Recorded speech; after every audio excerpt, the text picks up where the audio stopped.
Hi friends, ഇന്ന് ഞാൻ തയ്യാറാക്കുന്നത് വളരെ രുചികരമായിട്ടും സ്പെഷ്യൽ ടേസ്റ്റിലുമൊക്കെ കിട്ടുന്ന മുരിങ്ങക്ക മസാലക്കറിയാണ്. ചോറിൻ്റെ കൂടെയോ അപ്പത്തിൻ്റെ കൂടെയൊക്കെ സൈഡ് ഡിഷായിട്ട് കഴിക്കാൻ പറ്റുന്ന നല്ലൊരു മസാലക്കറിയാണ് കേട്ടോ. വളരെ സിമ്പിളായി തയ്യാറാക്കാൻ പറ്റുന്ന നമ്മുടെ മുരിങ്ങക്ക കറിക്ക് വേണ്ടി ഒരു പാൻ ചൂടാക്കി അതിലേക്ക് ഒരല്പം എണ്ണ ഒഴിച്ച് കൊടുക്കാം. ഇനി അതിലേക്ക് 3 ടേബിൾ സ്പൂൺ തേങ്ങയാണ്, ചിരവിയ തേങ്ങ ഞാൻ ഇട്ട് കൊടുത്തിട്ടുണ്ട്. ഇതിൻ്റെ കൂടെ തന്നെ പട്ട, ഗ്രാമ്പൂ, ഏലക്ക ഇവയാണ് ചേർത്തിട്ടുള്ളത്. ചെറിയൊരു കഷ്ണം പട്ടയും 2 ഗ്രാമ്പൂ, 2 ഏലക്ക ഇങ്ങനെയാണ് കേട്ടോ ഇട്ട് കൊടുത്തിട്ടുള്ളത്. ഇതിൻ്റെ കൂടെ തന്നെ 3 ചെറിയ ഉള്ളി കൂടി ചേർത്ത് കൊടുത്തിട്ടുണ്ട്. അതിനുശേഷം തേങ്ങ നന്നായി വറുത്ത് കൊടുക്കുക.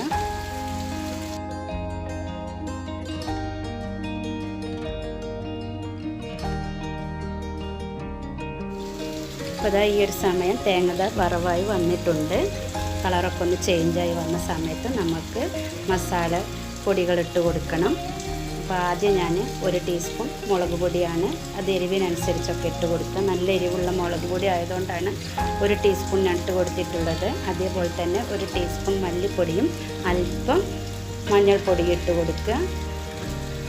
എന്നിട്ടിത് ലോ ഫ്ലെയിമിലിട്ടിട്ട് നല്ലൊന്നിങ്ങനെ ചൂടാക്കി എടുക്കുക കേട്ടോ. ഹൈ ഫ്ലെയിമിലിട്ടാൽ പൊടികളൊക്കെ കരിഞ്ഞു പോകും. അതുകൊണ്ടാണ് പൊടികളിട്ടതിന് ശേഷം ലോ ഫ്ലെയിമിൽ തന്നെ ഇടാൻ ശ്രദ്ധിക്കുക. ഇനി അല്പം വെള്ളം ഒഴിച്ചിട്ട് മിക്സിയുടെ ജാറിലേക്ക് ഈ മസാല പൊടികളൊക്കെ ഇട്ടിട്ട് നല്ല സ്മൂത്തായിട്ടൊന്ന് അരച്ചെടുക്കുക കേട്ടോ.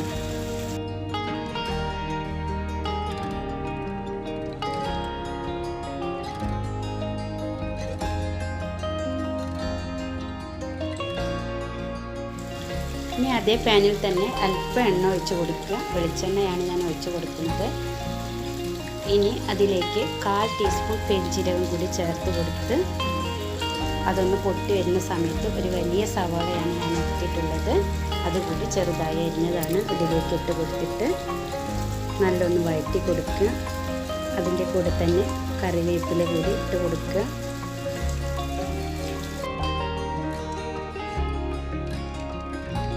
ഇനി ഇതിൻ്റെ കൂടെ തന്നെ 2 പച്ചമുളക് കൂടി ചേർക്കുക.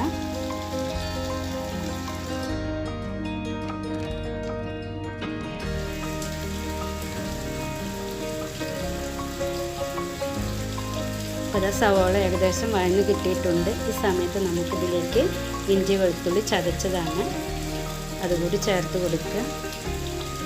ഇഞ്ചി ചതച്ചത് 1 ടീസ്പൂൺ, വെളുത്തുള്ളി ചതച്ചത് 1 ടീസ്പൂണാണ് ഞാൻ ചേർത്തിട്ടുള്ളത്.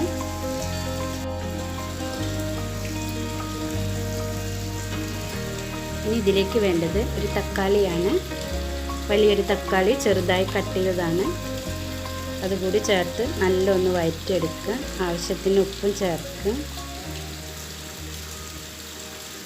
ഇനി ഇതിലേക്ക് വേണ്ടത് പുളിയാണ്. ഞാനൊരു ചെറിയ നെല്ലിക്ക വലുപ്പത്തിലുള്ള പുളിയാണ് എടുത്തിട്ടുള്ളത്. അതുകൂടി ഇതിലേക്ക് ചേർത്ത് കൊടുക്കുക. എന്നിട്ടിത് നല്ലൊന്ന് വേവിച്ചെടുക്കട്ടെ. തക്കാളി, ഉള്ളിയും ഇതൊക്കെ ഒന്ന്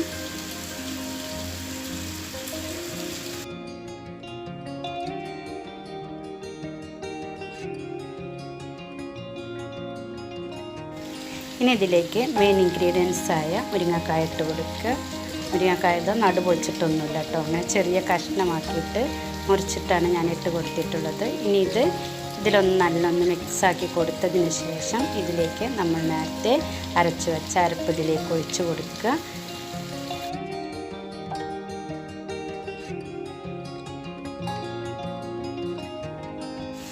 ഇതൊന്ന് മൂടി വെച്ചിട്ട് വേവിക്കണം. ഇത് നമുക്കൊന്ന് കുറുകി കിട്ടണം കേട്ടോ. ഈ കറി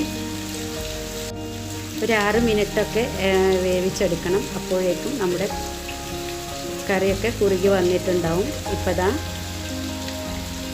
നല്ല ഗ്രേവിയൊക്കെ വറ്റി ചാറൊക്കെ കുറുകി വന്നിട്ടുണ്ട്. കണ്ടില്ലേ, ഇതുപോലെ ആ മസാലയൊക്കെ മുരിങ്ങക്കായയിലൊക്കെ പൊതിഞ്ഞ് നല്ല ടേസ്റ്റിയായി കിട്ടിയിട്ടുണ്ട് കേട്ടോ. അപ്പോൾ മുരിങ്ങക്ക മസാലക്കറി ഇതുപോലെ ഉണ്ടാക്കിയില്ലെങ്കിൽ ഒന്ന് ഉണ്ടാക്കി നോക്കുക. നല്ല ടേസ്റ്റാണ്.